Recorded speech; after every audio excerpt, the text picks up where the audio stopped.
Next नक्षत्र अनुराधा, ठीक है, विशाखा तक हो चुका था। हैं, अनुराधा नक्षत्र जो है, इसमें जो सबसे ज़्यादा व्याधियाँ बताई गई हुई हैं वो है तीव्र ज्वर। एक तो मृदु क्वालिटी का होता है, मतलब इसमें सॉफ्ट नेचर होना चाहिए, ठीक है। फिर भी जो है तीव्र ज्वर आएगा ही आएगा, लेकिन बहुत जल्दी निकल भी जाता है। सिर दर्द, लेकिन बहुत ज़्यादा नहीं, जिससे इरिटेटिंग नहीं होता है, इरिटेटिंग पेन होता रहेगा सिर में, जैसे बहुत हल्का हल्का सा, मतलब ना वो रिलैक्स में रहेगा ना बहुत ज़्यादा तेज़ में रहेगा कि आप मेडिसिन ले लो। संक्रामक रोग होते हैं, ये पता नहीं चलते हैं। बहुत छोटे छोटे जैसे कंटेजियस जो व्याधि होती हैं वो सारी इसके अंडर, गुड इवनिंग, वो इसके अंडर में आती हैं, ठीक है।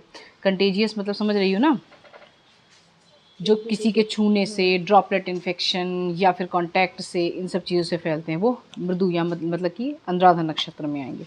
और इस नक्षत्र में जब व्याधियाँ होती हैं तो वो 6, 10 या 28 दिन तक बनी रहेंगी, इन तीनों के अकॉर्डिंग, ठीक है। फ़ैन ऑफ कर दीजिए, आवाज़ आती रहती है। टाइफाइड मतलब ये ज्वर वगैरह तो उसी में आएगा ना, इसी में आवाज नहीं करता है। और देखो, जैसे कुछ जो नक्षत्र के क्रम बताए गए हैं उसी के अकॉर्डिंग हम बताते चल रहे हैं, तो बीच में जैसे कई मैसेज आते हैं आप ये वाला भी बता दीजिए, तो उनका जब टर्न आएगा तो वो वाले नक्षत्र बताए जाएंगे, ठीक है। अभी जैसे कि हमने अनुराधा बताया, तो उसके जस्ट बाद आता है ज्येष्ठा नक्षत्र।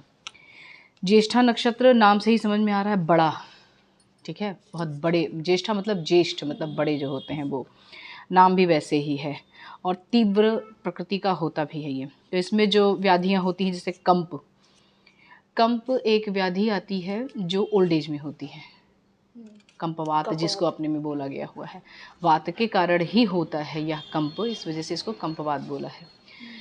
दूसरा आता है कि ये यंग एज में भी, मतलब न्यूरोजेनिक डिसऑर्डर भी होते हैं, ये न्यूरोलॉजिकल डिसऑर्डर जो होते हैं उसके अकॉर्डिंग भी रहेंगे, तो भी ये होगा, ठीक है। विकलता, विकलता मतलब, विकलता का अर्थ क्या होता है?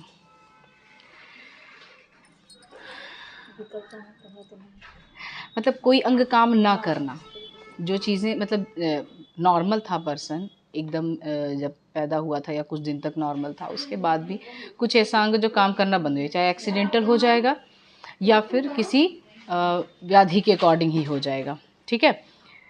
और नेक्स्ट आता है इसमें वक्ष रोग। वक्ष रोग मतलब चेस्ट रिलेटेड डिजीज़। वक्ष का जो एरिया होता है वो है ये पूरा चेस्ट रीजन, ठीक है, रिब्स, हाँ, अपर डायफ्राम के, वक्ष मतलब पूरा जैसे डायफ्राम जो है, डायफ्राम के ऊपर, ठीक है, प्रणाम भैया, जो पूरा रिब्स जो है अपनी, केज, जो केज है रिब्स का जो केज है, उसमें जितने भी ऑर्गन आते हैं, जो एक सैक है ना, आगे से पीछे तक पूरा रिब्स अपने, ये जो चेस्ट वाला, लंग्स आएगा उसमें, हार्ट आता है, ठीक है, ट्रैकिया भी आएगी, और ये इसोफेगस का कुछ पार्ट आएगा, ये सारे उसमें आएंगे, वो वक्षस्थल है पूरा, ठीक है। मतलब ये नीचे वाला जहाँ से एंडिंग होती है वो भी उसके अंडर में ही आता है।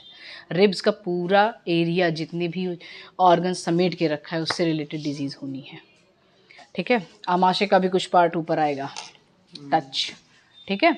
इसोफेगस का जो एंडिंग रहती है वो आएगी, इसोफेगस के एंडिंग और स्टमक के या स्टार्टिंग, हाँ, जो ऊपर का पार्ट जो ऊपर हल्का सा ऊपर रहता है, ठीक है, जो नॉच जो रहता है उसका वो, ठीक, तो वो वक्ष एरिया है, उससे रिलेटेड डिजीज़ होगी। रिलेटेड डिजीज़ जब कहते हैं तो पेन भी हो सकता है, या अगर तीव्र नक्षत्र जैसे बोला जा रहा है तो कोई बड़ी बीमारी भी उससे रिलेटेड हो सकती है, ठीक।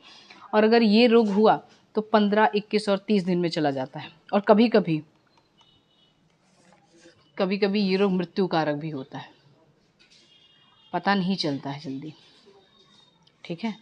तीव्र इकट्ठे आता है, एक साथ में आएगा बहुत जल्दी से कि ये होने लगा, समझ में नहीं आता है इसका, ठीक है। नेक्स्ट आते हैं मूल नक्षत्र। एस्ट्रोलॉजी के अकॉर्डिंग मूल नक्षत्र बहुत ही मतलब बहुत अच्छा नहीं माना जाता है, और कुछ इसमें अच्छाइयाँ भी बहुत है। जैसे मूल नक्षत्र में जो व्यक्ति पैदा होते हैं उनकी वो एकदम रोग आग लेते हैं तब उनका काम कंप्लीट होता है।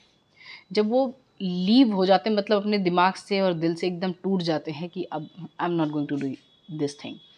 उस समय उनके काम शुरू होते हैं, अनएक्सपेक्टेड वाले काम उनके साथ में होते हैं। तीव्र नक्षत्र ये भी है, उदर रोग होगा, इसमें मुख रोग होगा और नेत्र रोग होगा।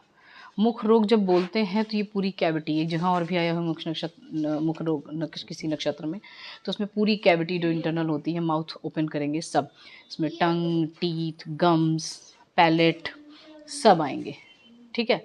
और लिप्स, ये पूरा एरिया, ठीक है, अंदर का, वो पूरा मुख रोग में आते हैं। और जब ये रोग होता है तो ये 9, 15 और 20 दिन तक चलता रहता है। और मूल नक्षत्र अपना प्रभाव कभी छोड़ता नहीं है। ये लोग ऊपर बहुत जाते हैं, ठीक है, ये लोग मतलब एस्ट्रोलॉजिकल पार्ट बता रहे हैं, ये लोग आगे बहुत जाते हैं, मतलब जो चाहेंगे वो मिल जाएगा, लेकिन बिना इनको मतलब बहुत ज़्यादा हताश होने के बाद में मिलता है, बहुत ज़्यादा मेहनत करनी पड़ती है। उसी तरीके से मूल नक्षत्र के रोग भी हैं, तीव्र होंगे बहुत ज़्यादा, ठीक भी होंगे डेफिनेटली, लेकिन इतनी जल्दी नहीं। इनका रोना हो जाता है तब जाके ये सही होते हैं, ठीक। ये 3 नक्षत्र अनुराधा, ज्येष्ठा और मूल, ये तीनों यहाँ पे ख़त्म होते हैं, ठीक है।